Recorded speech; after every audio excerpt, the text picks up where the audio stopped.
Good afternoon students. Today we will do online course tutorials and test. So online tutorial, the students and the teachers are at physical different locations connected to each other by internet. We can take example of our school. In these days due to lockdown, so all of us are doing online study. It provides freedom to learners to learn at different locations, convenient time at their own pace of learning. Also, there is no discrimination of age, caste, gender, background, or the qualification of the learner. The tutorial may be enriched with audio, video information which makes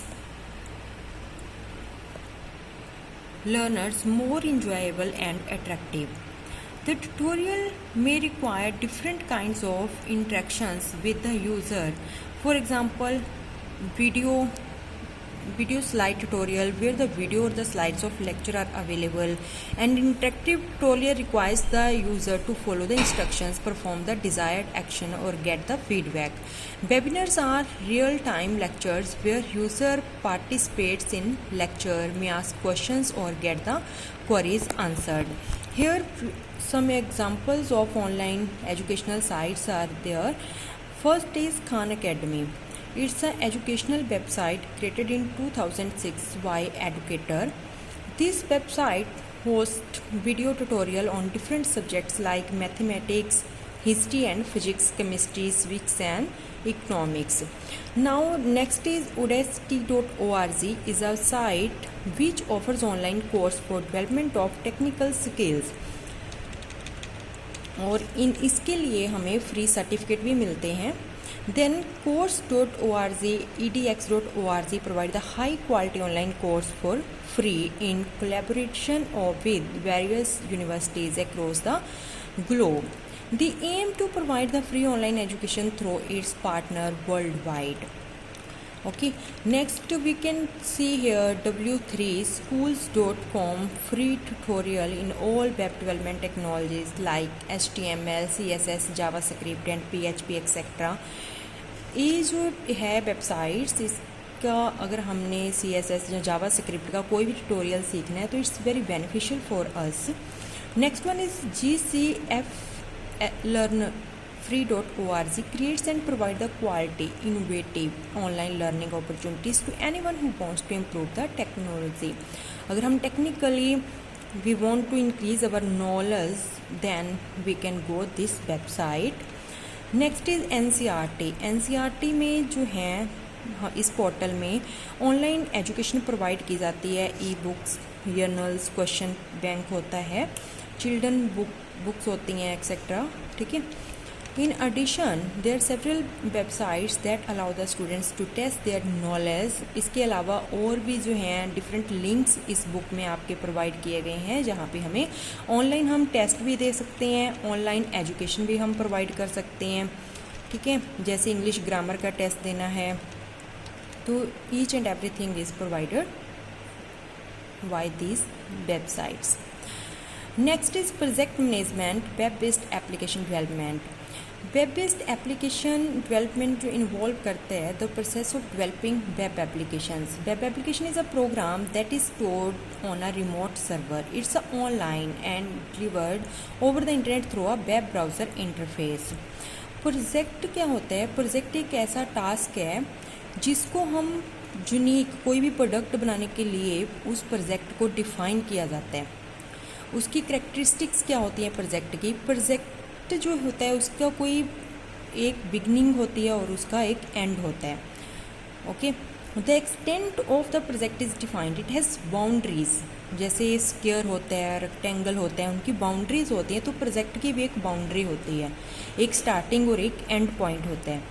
project requires finite resources that are required to complete the project.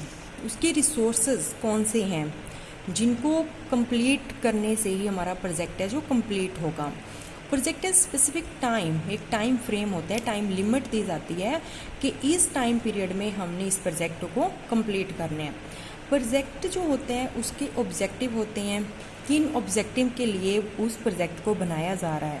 तो project management एक process होती है जिसमें हमने पूरा setup किया जाता है, एक्टिविटीज़ को फ्रेम किया जाता है, टाइम लिमिट किया जाता है, उसमें कौन सी मतलब टूल्स प्रोवाइड होंगे, कौन सी हम स्किल्स यूज़ करेंगे, वो सारा रिक्वायरमेंट में देखा जाता है। नाउ तो प्रोजेक्ट एजेंशियल टिप्स, उसके टिप्स कौन से हैं, उस प्रोजेक्ट को कंप्लीट करने के लिए हमें कौन कौन से टिप्स हैं जिनका हमें ध्यान में रखना पड़ेगा। The process of development of web based application is broadly categorised in 4 phases हैं उसकी। फर्स्ट है रिक्वायरमेंट, सेकेंड है design, then implementation, then testing phase. ये जो है पूरा कंप्लीट है। फर्स्ट हम रिक्वायरमेंट देखेंगे, रिक्वायरमेंट कौन सी हैं, फिर उन रिक्वायरमेंट को डिज़ाइन किया जाएगा, फिर उनको इम्प्लीमेंट किया जाएगा, इम्प्लीमेंट मीन्स लागू किया जाएगा, फिर उनका टेस्ट किया जाएगा। रिक्वायरमेंट में क्या आएगा, in this phase we identify the problem statement for which the web application is to be developed. वहाँ पे देखा जाएगा कि किस प्रॉब्लम को सॉल्व करने के लिए वेब एप्लीकेशन हम डेवलप कर रहे हैं। आइडेंटिफाई करेंगे scope of the problem. First है feasibility, is the project feasible, means यहाँ पे हम प्रोजेक्ट को टेक्निकली चेक करेंगे भी क्या हम उसको पॉसिबल है, जो चीज़ हम करने जा रहे हैं इज़ इट पॉसिबल कि हमारे वो मतलब स्कोप में आती है, हमारे पास उतना पैसा है उस प्रोजेक्ट को बनाने के लिए, पॉसिबल है वो काम। नेक्स्ट वन सेकंड स्टेप आता है स्कोप का। Focus is on what the application must do. यहाँ पे व्हाट मतलब compile a detailed list with a clear description of application feature. Establish करेगा गोल्स को that the solution must achieve. Recognizing करेंगे limitations that are placed on the project. First हम देखेंगे कि possible है, सेकंड स्टेप में आएगा व्हाट। थर्ड है डिज़ाइन फेज, जिसमें आएगा how the application is to be design, कि उस प्रोजेक्ट को जो हमने बना लिया उसको कैसे हमने, हाउ मीन्स फोकस कैसे करना है कि उसको हमने डिज़ाइन जो कर लिया उसको अब और कैसे उसको डिज़ाइन करना है। मीन्स मैप जैसे हम एक बिल्डिंग को बनाते हैं उसका पहले मैप तैयार किया जाता है, ऐसे ही वेब एप्लीकेशन साइट को बनाने के लिए पहले हम उसका मैप तैयार करेंगे।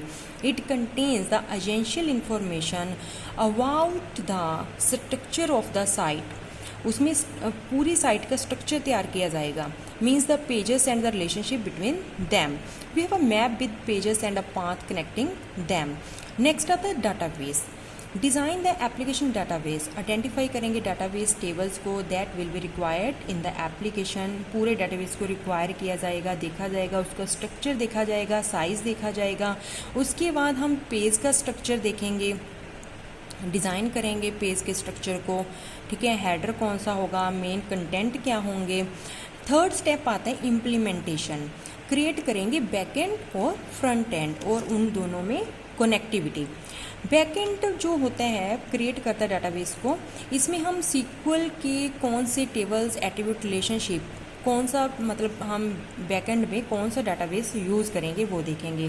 फ्रंट एंड में देखा जाएगा कि उनको कि कौन सा हमने पेज स्ट्रक्चर जो पेज लेआउट किया है, डिज़ाइन किया है, उसको इम्प्लीमेंट कैसे करना है फ्रंट एंड में। आइडेंटिफाई करेंगे input that are required to be taken from the user in the front end application. Means इसमें हम बटन्स को डिसाइड करेंगे, ठीक है, जैसे ये जो है ना, decide the kind of buttons you will provide to the user to minimise, उसको मिनिमाइज करने के लिए, या फिर radio button, check button, list, जो कॉम्बो बॉक्स होते हैं डिफरेंट टाइप्स के, कौन से बटन्स को हम यूज़ करेंगे। देन आता है data connectivity. Establish the data connectivity between the front and interface and the back and database, दोनों में कनेक्टिविटी यहाँ पे एस्टेब्लिश की जाएगी। नेक्स्ट वन आता है टेस्टिंग फेज। टेस्ट करेंगे कंप्लीट प्रोजेक्ट को कि हमारा जो फ्रंट एंड है और बैक एंड है आर दे वर्किंग स्मूथली, ठीक है, एप्लीकेशन बग्स तो नहीं है उसमें कोई। टेस्ट करेंगे ईच पेज को कि हर पेज जो है अच्छा बना है, काम अच्छा कर रहा है, कनेक्टिविटी अच्छी है। Final validation, the application is ready for release. यहाँ पे आके फाइनल में आके हम उसको टेस्ट करेंगे कि हमारी एप्लीकेशन जो है रिलीज़ होने जा रही है वो बिल्कुल सही है, क्या अब हम उसको रिलीज़ कर दें या ना करें। ओके, तो नाउ वी डिस्कस द ये हमने प्रोजेक्ट मैनेजमेंट के बारे में पढ़ा, अब हम केस स्टडी के बारे में पढ़ेंगे। जो हमने पढ़ा, now we shall now discuss the 3 case studies that will use the project management steps of the web based application development. First है केस स्टडी। अगर हमने केस स्टडी करनी है ऑनलाइन गेम के लिए, अगर हमने ऑनलाइन कोई भी गेम क्रिएट करनी है तो उसको ऊपर वाले जो हमने प्रोजेक्ट मैनेजमेंट पढ़ा है उसको कैसे फॉलो करेंगे ऑनलाइन गेम के लिए। ठीक है, प्रॉब्लम सबसे पहले प्रॉब्लम स्टेटमेंट आता है। प्रॉब्लम स्टेटमेंट में हम डिस्कस करेंगे क्या प्रॉब्लम होगी उस गेम को। ठीक है, प्लेयर स्टार्ट कैसे करेंगे। ठीक है, ब्लैंक और guess the correct words, the given game 7 chances for guessing to a user. Requirement definition आती है, वही के प्रॉब्लम स्टेटमेंट को आइडेंटिफाई किया जाएगा। देन फिजिबिलिटी आएगा कि पॉसिबल है। देन उसका स्कोप देखा जाएगा कि हमने उस गेम को बना दिया तो उसको क्या स्कोप है। देन उसको डिज़ाइन में आएगा वही मैप, डाटाबेस। ठीक है, कैसे उसको बनाया जाएगा, front end back end. Then उसका पेज स्ट्रक्चर आ जाएगा। द फॉलोइंग एंड आ गया, फ्रंट एंड आ गया। ठीक है, नेक्स्ट इज इम्प्लीमेंटेशन किया जाएगा। देन उसका उस गेम का टेस्ट किया जाएगा। नेक्स्ट केस स्टडी जो है ऑनलाइन क्विज। ऐसे हम ऑनलाइन क्विज अगर क्रिएट करनी है उसमें भी यही स्टेप्स आएंगे सारे। ठीक है, नेक्स्ट वन है हमारे पास ये सारे वही हैं, front end back end, then page structure. Okay, after that जो है इम्प्लीमेंटेशन और लास्ट वन स्टेप जो होता है टेस्ट का आता है। नेक्स्ट है केस स्टडी। ऑनलाइन अगर हमने बिल कैलकुलेटर क्रिएट करने हैं उसकी केस स्टडी है कि उसको हम कैसे करेंगे। ये 3 एग्जांपल्स हैं जो डाटाबेस की इस चैप्टर में दी गई हैं। Okay, implementation test. ठीक है, hope you have understand this chapter, so learn and read this chapter carefully. Thank you.